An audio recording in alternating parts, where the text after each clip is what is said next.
Okay, this is part two, and I want to start out by talking about picking yourself. What Seth Godin, who's an amazing author, I would highly recommend looking him up, and especially looking at some of his books like Tipping Point and Linchpin. Anyway, I want you to answer this: how did you get into art? Okay, think about that. How did you get into art? What made you start producing art? Um, did you do it just for fun? Did you start drawing as a kid? Did you do it because you enjoyed it, or did you do it because someone said, "I want you to draw this. I want you to draw that. I want you to draw two people sitting down and having breakfast," or "I want you to draw a person running to catch a cab." I doubt that you got into art because someone told you what to do. Okay, we got into art to make cool stuff. But the moment we start to finish school, we think about getting out of school, or maybe we think about becoming an illustrator. Just maybe that idea just kind of hit you. The itch to make money with our art. All of a sudden, we want to be hired to do it. Okay, we want someone else to tell us what to draw, so that they'll pay us, and so we can have fun making art. The problem with that is that often we're asked to draw something that really isn't fun, or maybe the art director makes us do it in a way that ruins our vision of what we want to do. Now, I am not saying that there's anything wrong with being an illustrator. I'm an illustrator. There's nothing wrong with working for someone else, but I want to hopefully open your mind to other possibilities, okay?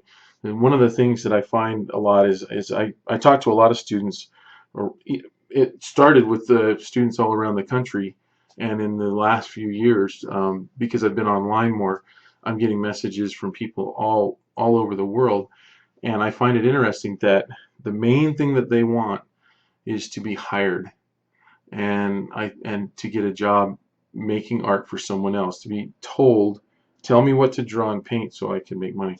Um, and I think it's backwards from the way that we became artists. So I want to open your mind a little bit. Again, I'm not saying that there's anything wrong. I love making illustrations for my publishing clients. I'm in a position right now where I can pick and choose, so I don't have to take. I put in my time, and I did a lot of work that I ended up hating, a lot of work that was really hard to do. But I've also done a lot of work, especially with my children's books, where I'm working with publishers and editors that really care about the art and the craft. And so in no way am I talking negatively about that. But what I'm trying to do is say, uh, is that the only way, or are there other things that we can do? Okay. Have you ever thought that musicians, authors, actors, videographers, and gallery artists are more entrepreneurial than illustrators? Think about that. Are they? I think they are. So then that makes me ask the question, what's wrong with illustrators? And this is a generalization.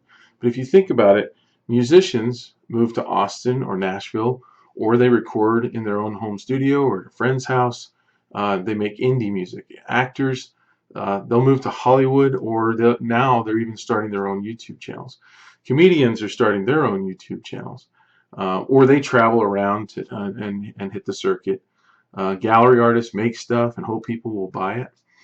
Authors make stuff and hope publishers will buy it, or they publish directly to Amazon and make a few $1,000,000 like Amanda Hawking.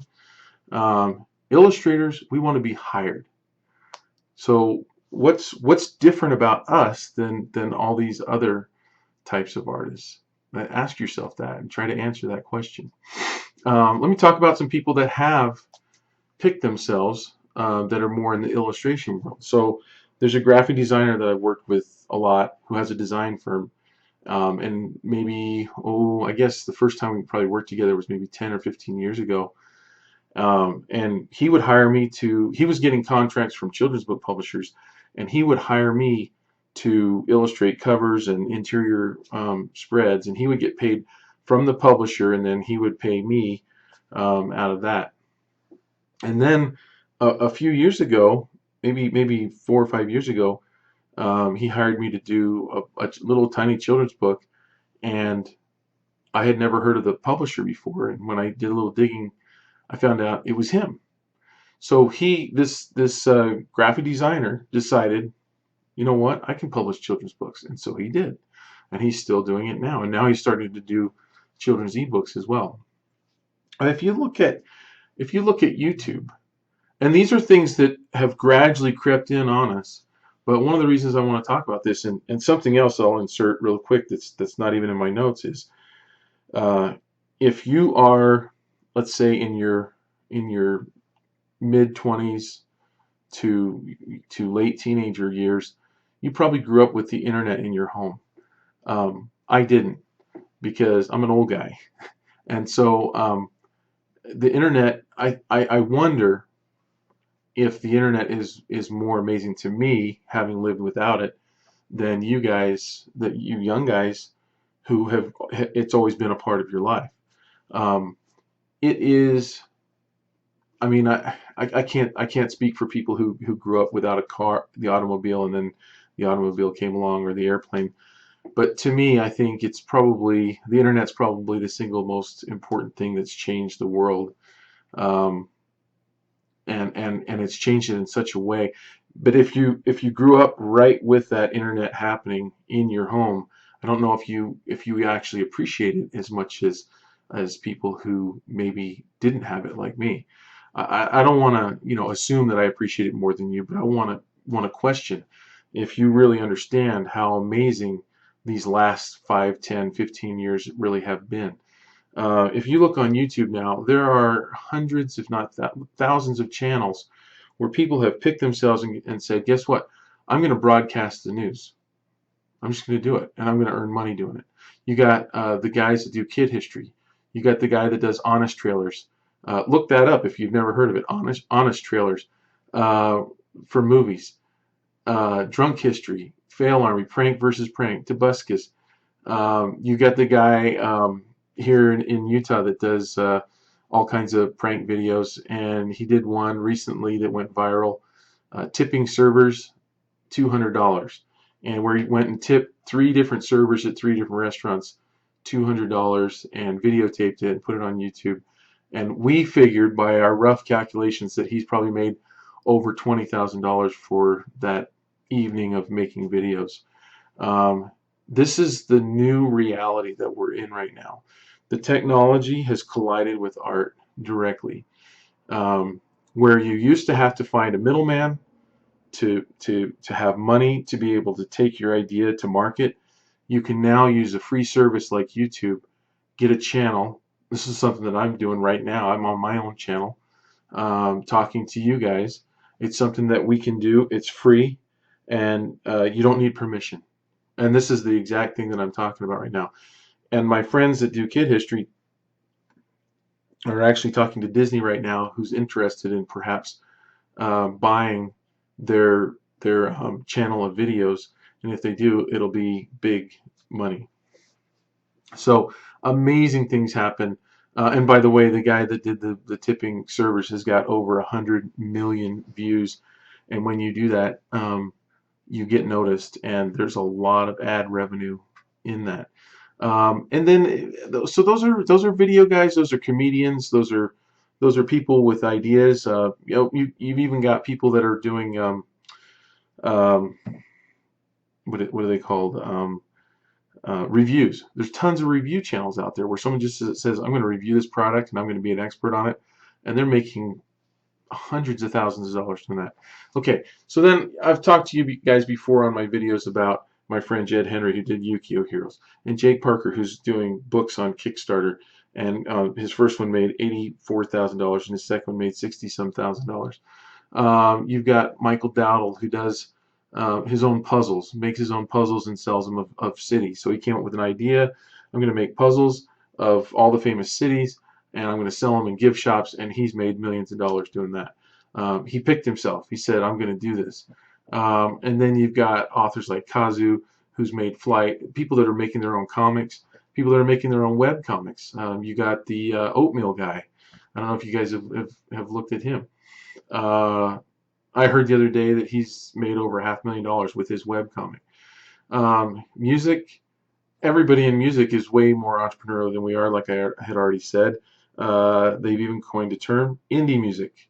That's where you get an idea that you can become a musician, and you just are a musician. You don't wait for someone to hire you. You just make your music and you sell it.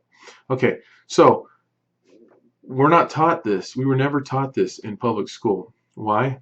Because the guys running public school never created anything. They went to school, they did what they were supposed to, they got good grades, they got a good job teaching our kids how not to be creative. And that is kind of a slam on our public school system. We do not teach creativity. We teach kids to obey the rules, and we teach kids math and English and science.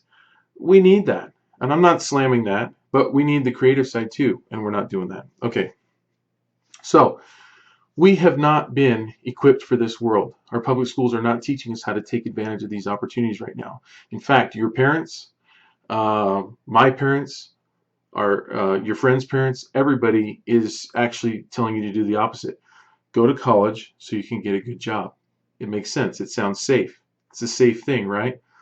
But ask all these guys who are making tons of money, picking themselves and being awesome and doing really creative things, if what they're doing is the wrong thing, or if what they're doing is better than safe, because they're making enough money to where they don't worry about safe, right?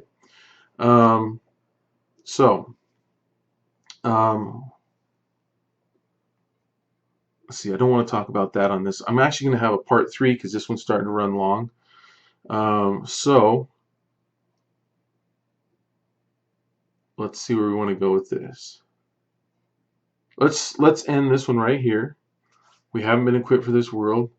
What are we going to do about it? I'm going to actually, in the next video, give you strategies, things that I've learned, things that I'm trying to apply right now, and talk about some things that maybe you can try to do to where you can actually become entrepreneurial, and you can pick yourself, and you can do it in a safe way, a way that can work for you, and a way that can make you super happy, and hopefully even make you some money. Okay, so look for number 3.